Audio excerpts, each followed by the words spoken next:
Assalamualaikum warahmatullahi wabarakatuh. Waalaikumsalam warahmatullahi wabarakatuh. Bagaimana kabarnya anak-anak peserta MPLM atau MPLS? Semoga di rumah tetap sehat-sehat aja. MPLS atau MPLM yang dulu sering kita sebut dengan MOS diadakan dengan tujuan yaitu mengenalkan program-program sekolah, sarana prasarana sekolah, kemudian cara pembelajaran secara efektif. Nah, adik-adik mengikuti kegiatan MPLM ini dimohon mengikuti semua sesi-sesi kegiatan MPLM ini. Pada tahun yang lalu dengan keadaan normal, MPLM dilaksanakan tatap muka secara langsung. Tetapi saat ini dengan keadaan pandemi COVID-19 ini telah merubah segalanya. Tetapi harus tetap belajar di rumah, kemudian ibadah di rumah dan bekerja di rumah. Karena keadaan saat ini pembelajaran tatap muka secara langsung tidak mungkin bisa karena pemerintah melalui Kementerian Pendidikan dan Kebudayaan telah membuat beberapa kebijakan-kebijakan dalam dunia pendidikan. Pembelajaran tatap muka secara langsung boleh diadakan dengan syarat-syarat yaitu zona hijau. Sedangkan di Indonesia sendiri zona hijau hanya 6%. Jadi sangat memungkinkan kita pembelajaran melalui daring dalam jaringan atau secara online. Untuk kebijakan-kebijakan pemerintah bermacam-macam untuk di dunia pendidikan. Pada sesi kali ini kita akan membahas tentang kebijakan pesantren Tebu Ireng, persiapan di tahun ajaran baru ini dalam keadaan pandemi saat ini atau new normal saat ini. Sebelum wawancara kita mulai membahas tentang kebijakan, saya memperkenalkan diri saya dulu. Nama saya David Sugiarto, salah satu kesiswaan di unit pesantren Tebu Ireng. Dan di sebelah saya adalah Bapak Mudir bidang pembinaan pesantren Tebu Ireng dan manajemen mutu pesantren Tebu Ireng. Beliau adalah Bapak Haji Kusnadi Said, SHMSI. Assalamualaikum Bapak. Waalaikumsalam David. Gimana, sehat David? Alhamdulillah sehat Bapak. Sebelum kita berbincang-bincang membahas tentang kebijakan pesantren Tebu Ireng mengenai dunia pendidikan, di sini ada beberapa pertanyaan yang akan kami sampaikan. Yang pertama adalah bagaimana tanggapan Bapak mengenai kebijakan pemerintah pembelajaran daring tersebut? Baik Pak David, sebelumnya ya saya ucapkan selamat pada adik-adik di rumah, yang terutama yang sudah diterima di pesantren Tebu Ireng. Namun pada kali ini yang sebenarnya seharusnya sudah kembali ke pondok pesantren Tebu Ireng, namun situasinya belum memungkinkan, maka adik-adik siswa baru maupun siswa lama masih tetap di rumah. Karena itu pesantren Tebu Ireng mengambil suatu kebijakan-kebijakan dalam rangka pelaksanaan pendidikan di era COVID ini Pak David, gitu ya. Ini kita kalau yang dulu mau liburan itu saya ketemu dengan jenengan proses liburan anak-anak ya. Sekarang bagaimana kita memulai awal tahun pelajaran gitu ya. Maka di pesantren Tebu Ireng sesuai dengan kebijakannya ini kita fokus. Saya masih fokus kepada 3 hal. Yang pertama, kebijakan pendidikan pesantren Tebu Ireng tahun ajaran baru 2020-2021 di era COVID ini. Kemudian fokus juga kepada persiapan pengembangan pendidikan karena kita tahun ini menambah unit pendidikan baru. Kemudian yang ketiga, kita adalah menyiapkan protokol kesehatan di bidang pendidikan. Nah, itu kebijakan kita pada era COVID ini dalam rangka tahun ajaran baru akan dimulainya tentang masalah tahun baru di Pondok Pesantren Tebu Ireng. Ini Pak David, para siswa dan para wali murid yang di mana saja berada, ya, Maka kebijakan pesantren Tebu Ireng yang pertama di dalam masalah melaksanakan memulai pembelajaran baru tahun 2020, kita awali dengan menyesuaikan kalender pendidikan. Karena kalender pendidikan kita, ya kalender pendidikan dari pemerintah, dalam hal ini dari Dinas Pendidikan, tidak modifikasi, kemudian kita sesuaikan dengan kegiatan pesantren, sehingga kita menggunakan kalender pesantren Tebu Ireng. Namun hari efektif adalah sama. Nah, yang merubah kalender pendidikan itu patokannya jumlah hari efektif, ya. Menambah boleh, ngurangi hari efektif nggak boleh. Nah, kita banyak hari efektifnya. Hari efektifnya kita banyak, melebihi dari kalender pendidikannya dari pemerintah. Kenapa? Karena hari-hari libur nasional kita tidak libur, kecuali 17 Agustus ya, kita libur, hari besar Islam ya, keagamaan ya, hari raya Idul Fitri itu libur kita. Sedangkan Imlek, kemudian tahun ada UTS ya, UTS itu kita tidak libur, sehingga menambah jumlah hari efektif. Sehingga saya leluasa untuk mengatur tentang masalah program pendidikan, terutama di dalam program pembelajaran. Nah, berdasarkan kalender pendidikan di pesantren Tebu Ireng untuk tahun 2021, awal KBM kita mulai pada tanggal 15 Juli. Ya, pada 15 Juli. Namun tanggal 15 Juli itu mulai KBM-nya. Adapun siswa tidak langsung tatap muka dengan siswa. Nah, kapan langsung tatap muka dengan siswa? Kita nanti menunggu kebijakan pengasuh. Ya, itu. Sehingga kalau pengasuh sudah memberikan kebijakan dengan edaran anak kembali, maka tahun ajaran baru tatap muka dilaksanakan. Namun sebelum tatap muka dilaksanakan, ini tahun ajaran barunya dimulai 15 Juli 2020. Ya, otomatis kalau anak-anak belum ke sini, berarti kita gunakan sistem daring, ya, pembelajaran jarak jauh lah, pembelajaran jarak jauh. Karena itu nanti dalam kebijakan pondok pesantren, kalau nanti anak sudah diizinkan untuk kembali, itu kita bagi bertahap. Tahap pertama akan kita panggil adalah kelas 3, ya. Kelas 3. Nah, kelas 3 ini berapa persen? Hasil survei kemarin terakhir 30 Juni, itu hasil survei anak kelas 3 yang siap kembali ke pesantren itu 60%. Sedangkan 40%-nya ada yang tidak jawab, ada yang jawab tidak setuju, ada yang tidak bersedia. Nah, kalau nanti terjadi anak kelas 3 sudah kembali program ke pesantren, itu ada 60%, berarti guru itu nanti mengajar tatap muka pada yang 60%. Nah, yang 40% yang masih di rumah tetap menggunakan sistem daring, tetap yang di rumah juga dilayani, ya. Sama mempunyai haknya kan gitu. Sehingga yang di rumah kita tetap layani dengan sistem daring, yang sudah ke sini maka kita menggunakan langsung tatap muka. Akan tetapi proses anak-anak tatap muka ke sini, waktu dipanggil ke sini, itu ada prosesnya lagi. Jadi anak-anak ke sini, ya, itu nanti dikarantina selama 14 hari, kemudian dirapid. Bagi yang sehat tidak ada masalah, anak-anak ini langsung masuk ke asrama. Bagi yang ada permasalahan dengan kesehatan, mudah-mudahan tidak ada, ini bagiannya puskesmas. Nanti disehatkan dulu anak, baru nanti kembali ke pesantren. Nah, itu nanti dikarantina selama 14 hari yang kita siapkan ruangannya di gedung Ma'had Ali. Nah, sekarang sudah siap ya, nanti tinggal menunggu perkembangannya saja. Nanti kalau sudah anak kelas 3 masuk, akan disusul dengan kelas 2. Dan akan disusul terus anak kelas 1.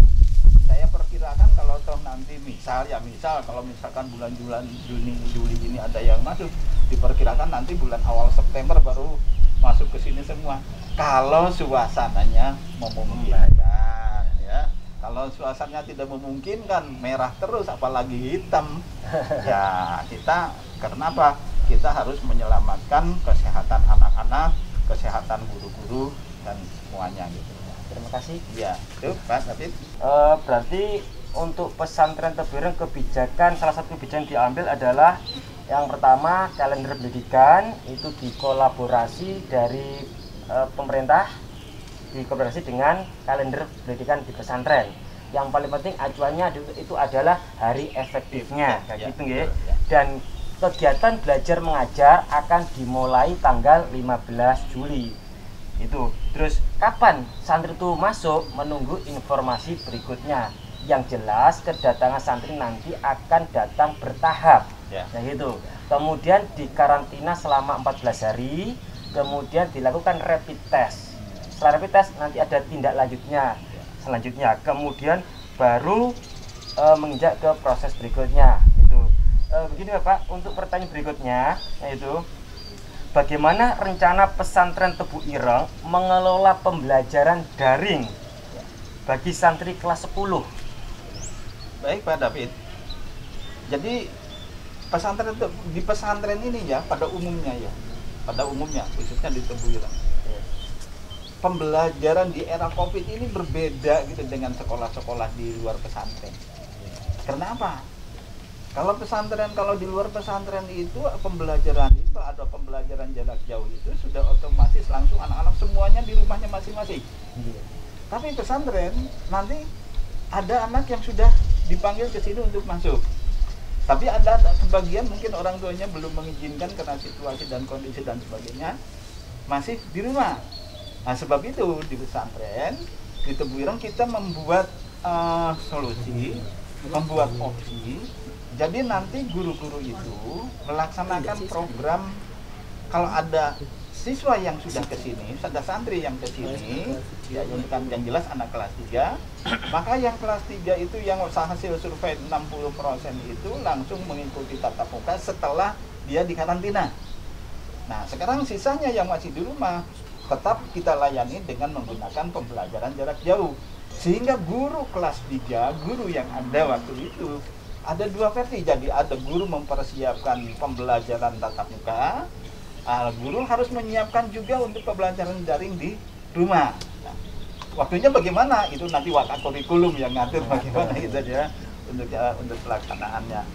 Nah, namun pembelajaran jarak jauh ini ya Pak David ya, kalau pandangan saya, kalau untuk pandangan saya di era Covid ini nggak jadi masalah. Ya, jadi masalah. Nah, tapi kalau Pak Menteri atau Mas Menteri mengatakan itu mau dipermanenkan, saya khawatir pasca Covid itu kok masih daring. Saya khawatir seperti itu. Kalau tuh selama daring ini, selama Covid ini mau digunakan langsung dipermanenkan daring terus, ya monggo. Tapi setelah Covid ini ya nggak bisa. Ya, Pak, berat. Kalau daring itu untuk menyelesaikan materi itu sangat berat sekali. Ya, bukan hanya materi Pak. Kita untuk sistem daring pembelajaran jarak jauh, ini pendapat saya. Itu kan hanya mentransfer pengetahuan saja, pembelajaran saja. Pendidikannya enggak ada. Kalau kita merujuk kepada Undang-Undang Sistem Pendidikan Nasional, ya, bahwa diantaranya tujuan pendidikan nasional itu adalah membentuk bangsa Indonesia, manusia Indonesia itu yang beriman, bertakwa, berbudi pekerti yang luhur, berilmu pengetahuan, dan lain-lain, punya keterampilan dan sebagainya. Nah, otomatis ini yang pokok utama adalah keimanan, ketakwaan, budi pekerti, ilmu pengetahuan. Nah, keimanan, ketakwaan, budi pekerti ini kan harus langsung dengan tatap muka dengan gurunya, karena harus dengan contoh-contoh dan penilaian-penilaian sehari-hari secara berkelanjutan.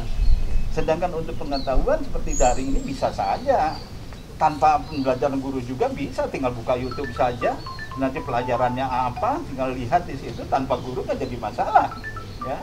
Tapi kalau kita untuk mencakup pembelajaran itu ada pendidikan dan pengajarannya ini dengan sistem daring, pendidikan yang nggak masuk kalau menurut saya, cuma mentransfer ilmu pengetahuannya saja. Nah, ini kalau kita nanti dipermanenkan untuk sistem daringnya, bagaimana dengan moral-moral anak bangsa di masa yang akan datang? Begitu ya? Ya, tapi memang untuk daring ini kan kita dituntut untuk meningkatkan nilai-nilai karakter pada siswa. Ya. Nah, di situ yang paling utama sangat berperan itu adalah orang tua. Ya. Orang tua di rumah itu sebagai guru, sebagai partner belajar pada anak kayak Ya. gitu. Tapi apakah orang tua itu bisa maksimal loh Pak? Kayak Nah, gitu.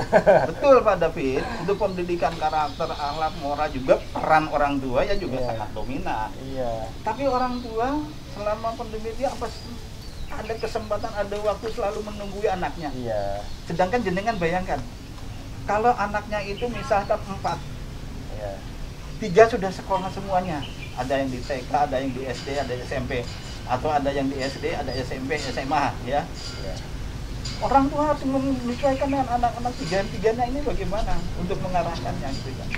Sebab itu ya banyak kelemahannya lah. Iya. Belum lagi kalau kita hubungkan dengan masalah situasinya bahwa keadaan orang tua yang tidak punya peralatan untuk komunikasi seperti tidak, kemudian sinyal nggak ada yang berada di pegunungan dan sebagainya ya. Sehingga ada yang mengatakan itu, ada yang berpendapat sistem daring itu hanya bisa diakses oleh orang-orang kaya dan orang yang di perkotaan saja katanya gitu. Iya, betul. Tapi kenyataannya seperti itu kan. Iya. Sebab itu mudah-mudahan sistem daring ini tidak lama-lama lah, segera lagi normal seperti biasanya sehingga tujuan pendidikan nasional itu tercapai. Iya. Tapi kalau seperti ini terus tujuan pendidikan nasional tidak akan tercapai. Nah, itu untuk pembelajaran daring Bapak. Itu kan kita banyak menggunakan aplikasi internet. Nah, di internet itu menawarkan beberapa aplikasi kayak gitu, tetapi di situ juga tidak luput dari sponsor-sponsor. Ya. Kadang-kadang ada sponsor yang tidak senonoh gitu kan, juga nggak baik. Ya. Di sini apakah di Tebu Ireng itu menentukan sistem daring pakai aplikasi apa Bapak? Apakah ada persamaan untuk unit yang lain? Untuk di pesantren Tebu Ireng dengan sistem daring karena yang dilayani itu tadi ya. Iya. Kalau tahap pertama anak ke sini anak kelas 3 berarti Bapak Ibu guru itu dia harus mempersiapkan pembelajaran yang pertama tatap muka, yang kedua sistem daring. Sedangkan untuk kelas Bapak Ibu guru yang mengajar di kelas 2 dan kelas 1 ini full daring. daring semua. Kecuali nanti anak kelas 2 sudah menggeser bisa masuk. Nah, nanti kelas 2 ada berapa yang masuk? Misalkan cuma 60%, berarti 40% anak kelas 2 harus dilayani juga dengan sistem daring. Jadi kemudian juga demikian juga anak kelas 1. Cuma yang kita kesulitan ini permasalahannya ada anak kelas 1. Kelas 1 ini kan ke sekolah, sekolahnya belum tahu, gurunya juga belum tahu muridnya. Nah, sebab itu nanti saya awali untuk anak-anak kelas 1 itu pengenalan pondok pesantren, pengenalan sekolah ini oleh masing-masing unit. Dan itu nanti sekolah-sekolah sudah membagi kelas-kelasnya, gitu ya. Nah, sehingga nanti pembagian kelas-kelasnya itu bagi anak-anak yang sudah daftar ulang.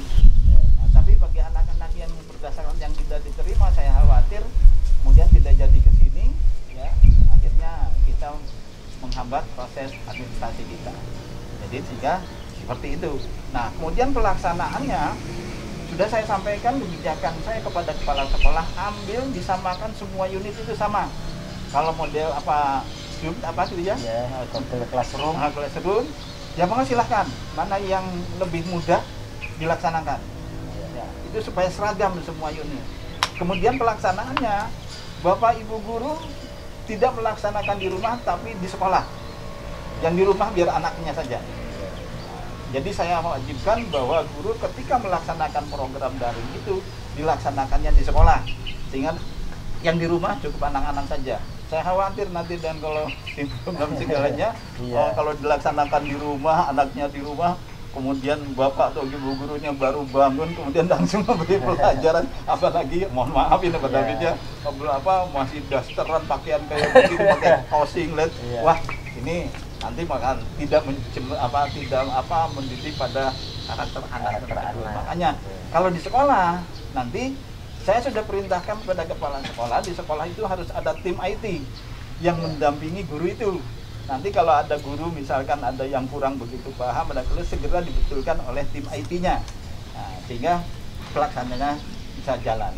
Kemudian bagaimana anak-anak di rumah? Ya anak-anak di rumah ya kita wajibkan untuk mengikuti dan mohon dengan hormat kepada Bapak Ibu wali murid di rumah, selama pembelajaran daring mohon anak-anak didampingi. Ya kalau ya saya mohon maaf juga kalau bapak ibunya dua-duanya kerja. Nah ini bagaimana membuat pengaturannya bagaimana di situ ya. Sedangkan kita itu sudah diatur tentang pembelajarannya gitu ya. Untuk pembelajarannya itu sini tuh. Jadi kita disamakan timnya, kemudian mana yang dipakai yang mudah dilaksanakan oleh bapak ibu guru, tapi pelaksanaan bapak guru disentralkan di sekolah, guru yang di rumah itu anak-anak saja. Berarti seperti ini nggih. Nanti santri masuk pertama kali adalah kelas 3 dulu Ya. dan tidak menutup kemungkinan adalah kesiapan orang tua. Kalau orang tuanya ingin anaknya kembali ke pondok, berarti orang tua sudah siap harus mengikuti aturan pondok. Ya. Kalau orang tuanya tidak siap balik ke pondok, berarti tetap belajar di rumah. Berarti untuk guru kelas 3 harus menyiapkan 2 model pembelajaran, Ya. yaitu tatap muka secara langsung dan model daring untuk kelas 3. Nah, kalau santri yang masuk, apakah ada protokol yang harus disiapkan Bapak untuk madrasah atau sekolah tersebut? Terima kasih Pak David. Ya terkait dengan ini karena suasana kita ini masih Pandemi. COVID ya, pandemi ini. Ya. Kita mengikuti kebijakan daripada pemerintah, anjuran dari pemerintah. Jadi tetap walaupun anak itu sudah kembali ke sini, tetap harus mengacu mematuhi pada protokol kesehatan. Sebab itu tadi di depan saya katakan bahwa anak ke sini ini tidak langsung masuk ke pesantren. Bahkan yang mengantar itu kita disiapkan hanya sampai terminal makam Gus Dur. Orang tua tidak boleh masuk ke tempatnya isolasi. Nah, sehingga anak datang ke sini tidak langsung ke pesantren, masuk ke ruang isolasi dulu. Di sana diisolasi selama 14 hari, kemudian dirapit. Setelah itu boleh masuk ke pesantren. Nah, setelah masuk ke pesantren baru pembelajaran tatap muka dilaksanakan, ya. Nah, karena ini belum semuanya masuk, ya, maka Bapak Ibu guru tadi saya ralat tidak hanya kelas 3, kelas 3, 2, 1 semuanya guru. Nanti kalau anaknya sudah ke sini, barangkali nanti ada yang masih di rumah, maka yang di rumah itu Bapak guru harus melayani dengan sistem pembelajaran jarak jauh. Ya. Nah, kemudian bagaimana kalau nanti sudah masuk ke sini, harus persyaratan protokol kesehatannya harus kita tetap kita laksanakan. Sebab itu kita mengacu kepada protokol kesehatan. Kita telah menyiapkan kesiapan santri, pembina, guru dari rumah. Santri dari rumah dia harusnya dikarantina dulu orang tuanya. Kalau sudah dinyatakan dia sehat, dia tidak flu, tidak sedang demam, baru diberangkatkan ke pesantren. Demikian juga sekarang kan sedang pembina, sedang dikarantina sekarang ini. Nah, kemarin sudah dirapit ya anak pembina, karena pembina ini nanti santri datang yang mendampingi pembina ini, dan pembina ini harus kita yakinkan tentang kesehatannya, kan itu. Kemudian demikian juga guru. Ya, tapi karena di sini di data saya ini yang harus kita selamatkan kesehatannya di era COVID ini, setelah nanti proses pembelajarannya, muridnya jumlah santri semuanya kurang lebih 4 ribuan ya, kurang lebih 4 ribuan ya. Kemudian jumlah guru, pembina dan karyawan itu 1244. Itu. Nah, inilah orang-orang inilah yang harus kita selamatkan kesehatannya. Karena itu protokol kesehatan jangan sampai diabaikan. Tetap harus kita laksanakan dengan sebaik-baiknya. Karena itu kita yang pertama tadi kesiapan santri, pembina, pengurus dari rumah. Kemudian tata laksana kembali ke pondok. Sudah tadi ya. Ada 3 skema. Apa saja Bapak? 3 skema itu jadi karantina, dirapit. Kemudian ada di karantina tanpa rapid. Ya. Kemudian ada yang skema ketiga ini bodoh nekat. Tapi ini jangan sampai gitu ya. Bodoh nekat itu maksudnya anak-anak tetap mematuhi protokol kesehatan, tapi anak datang langsung bleng masuk ke pondok. Ya. Tanpa karantina.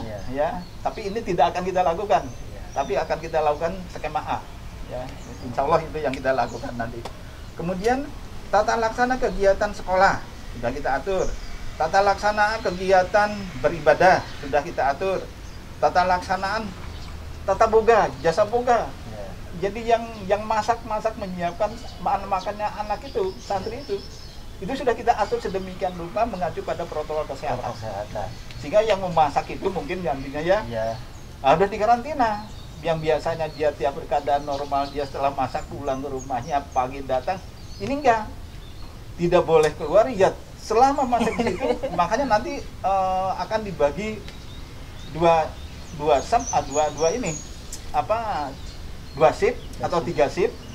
Mungkin 1 shift 2 minggu 14 hari masak, dia pulang ke rumahnya dinyatakan sehat, masuk shift kedua, nanti 14 hari masuk lagi shift ketiga, terus berputar. Nah, berapa satu shiftnya dilihat jumlah yang memasak ini di Jabo ini ini berapa orang gitu ya. Kalau 15 orang dibagi 3 shift berarti 5 orang. Tapi ya bagaimana ya? Nggak pulang 2 minggu. Bisa pulang gitu. Itu sudah kita atur sampai ke kantin ya. Tata laksana kegiatan sehari-hari ya, sehari-hari anak-anak itu harus bagaimana, itu sudah kita atur semua. Kemudian tata laksana pemeriksaan kesehatan secara rutin. Walaupun hasil rapid anak-anak itu sehat, masuk ke pondok, selama ada di pondok secara berkala kesehatannya akan dicek semua. Jadi secara berkala gitu ya. Itu tentang tata laksana pemeriksaan kesehatan. Kemudian kesiapan fasilitas. Mulai fasilitas itu masalah tempat cuci tangan, pengadaan sabun ya, kemudian untuk menyemprot ruangan cuci tangan dan sebagainya, ini disiapkan semua oleh yayasan, oleh pondok pesantren ya. Karena itu nanti untuk mengacu pada protokol kesehatannya itu, di sini ada kesiapan santri dari rumah. Kesiapan santri dari rumah, kesiapan fisik, ya harus sehat. Kemudian membawa peralatan makan minuman sendiri. Sebaiknya sendok lebih dari 1 dan diberi nama. Nah, dari rumah sudah disiapkan. Tidak join. Ya. Kemudian membawa masker minimal 7. Kenapa 7? Ya, 7 itu di seminggu 7 hari berarti tiap hari ganti. Nah, tapi nanti kita akan diberi oleh pesantren ya, disiapkan oleh pesantren juga ada ya nanti untuk anak-anak. Tapi dari rumah sudah membawa minimal 7 lembar. Tapi yang kita khawatirkan nanti di pondok kok tuker masker di anak-anak itu ya, yang repotkan itu. Kedisiplinan anak. Kemudian membawa sajadah yang tipis ya, karena mudah dibawa sudah sehingga tidak dipakai oleh yang lainnya. Itu kesiapan santri dari rumah. Kemudian tata kembali ke pondok. Kembali ke pondok berangkat dari santri secara bergelombang. Tadi sudah saya sampaikan. Gelombang pertama kelas. Kenapa kita kelas 3 dulu? Karena kelas 3 ini belajarnya singkat gitu ya, tidak sampai 1 tahun penuh ya, gitu ya. Makanya kelas 3 itu kita dulukan. Di tempat lain saya yakin juga begitu. Kemudian memperhatikan kegiatan mengenai protokol penggunaan sarana transportasi dan diusahakan menggunakan kendaraan pribadi. Jadi upayakan kalau tidak masih bisa diupayakan itu datang ke sini dengan kendaraan pribadi ya. Nah, kalau menggunakan kendaraan umum tetap harus patuh pada protokol kesehatan ya. Kemudian santri menuju tempat isolasi, sudah saya tempatkan tadi. Jadi datang diantarkan oleh orang tuanya sampai terminal, kemudian jalan kaki ke tempat isolasi, kan dari terminal ke tempat isolasi kan dekat. Nah, orang tua tidak boleh hanya cukup sampai terminal saja, nggak boleh ikut. Ya, gitu ya. Kemudian pengantar tidak bisa memasuki area isolasi. Nah, sudah saya sampaikan. Kemudian menjalani rapid test pada hari ke-10. Jadi 14 hari. Nah, dapat 10 hari ini di rapid test. Nah, di rapid test ya, hari ke-10-nya. Kemudian wali santri atau keluarga tidak diperkenankan menjenguk selama pandemi belum berakhir. Tidak boleh. Biarkan aja. Percayakan aja pada pesantren daripada nengok pesantrennya kemudian bawa virus dari luar. Gitu ya. Nah, itu tata laksana untuk kembali ke pondok. Sekarang bagaimana yang penting kita, karena kita di sekolah. Bagaimana di sekolah? Nah, memastikan kondisi tubuh seluruh warga sekolah, memastikan kondisi tubuh seluruh warga kepala sekolah. Yang dikatakan warga sekolah, mulai kepala sekolah sampai tukang kebersihan, kepala sekolah, guru, siswa, tukang sapu dan sebagainya. Siapkan betul-betul kesehatannya fit. Itu yang untuk yang pertama. Kemudian memperhatikan pengaturan mengenai protokol penggunaan sarana transportasi. Kedua, melakukan screening awal berupa pengukuran suhu tubuh. Jadi anak-anak semua pakai termogan, menggunakan termogan. Dan ini guru sudah kita laksanakan untuk screening kesehatannya. Jadi sudah saya laksanakan, sudah saya instruksikan kepada kepala sekolah kerja sama dengan puskesmas, semua guru sudah di screening dan dipastikan sehat. Dan dipastikan sehat. Datanya ada di puskesmas, ada. Datanya ada. Kemarin selama 1 minggu itu, karena tiap harinya itu 2 shift, satu shiftnya 20, berarti 2 hari 40 guru. Nah, itu kurang lebih guru sekitar 350-an gitu ya. Kemudian melakukan cuci tangan ya, dengan sabun sebelum dan sesudah kegiatan belajar. Jadi baik guru maupun siswa sebelum masuk ke ruangan itu cuci tangan, setelah selesai bapak ibu guru ngajar cuci tangan. Anak-anak juga demikian. Makanya tempat cuci tangan itu kita sediakan di tempat di depan kelas masing-masing, satu kelas satu. Sudah selesai semuanya, sudah siap, sudah selesai. Ya. Kemudian mengurangi kontak bersalaman dengan pengasuh, guru dan teman-teman selama masa pandemi belum dinyatakan berakhir. Gak boleh salaman. Ini dunia sudah kembali terbalik. Dulu kita santri, siswa harus hormat pada gurunya.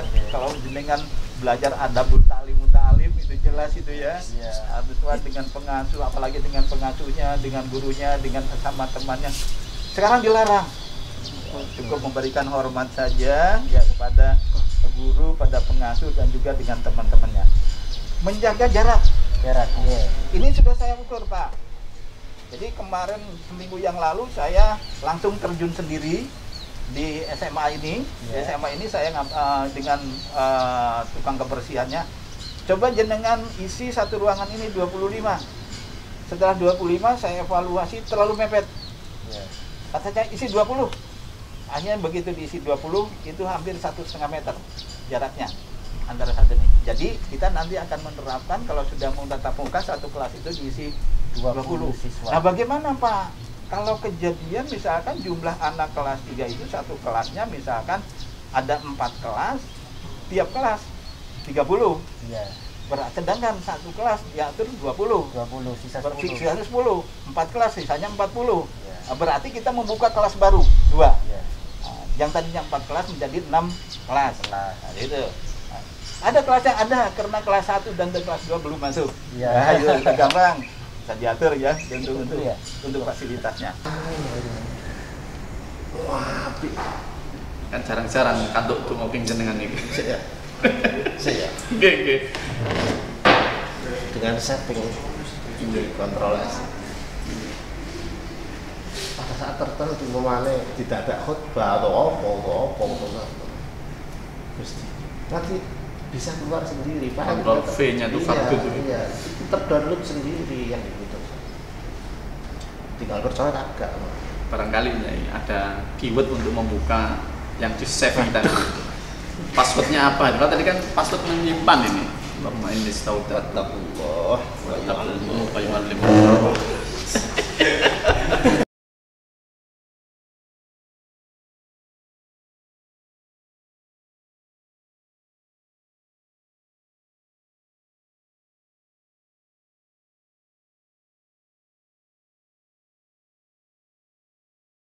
Password menyimpan ini. Allahumma inni astaudatullah wa ta'allumu wa yu'allimu.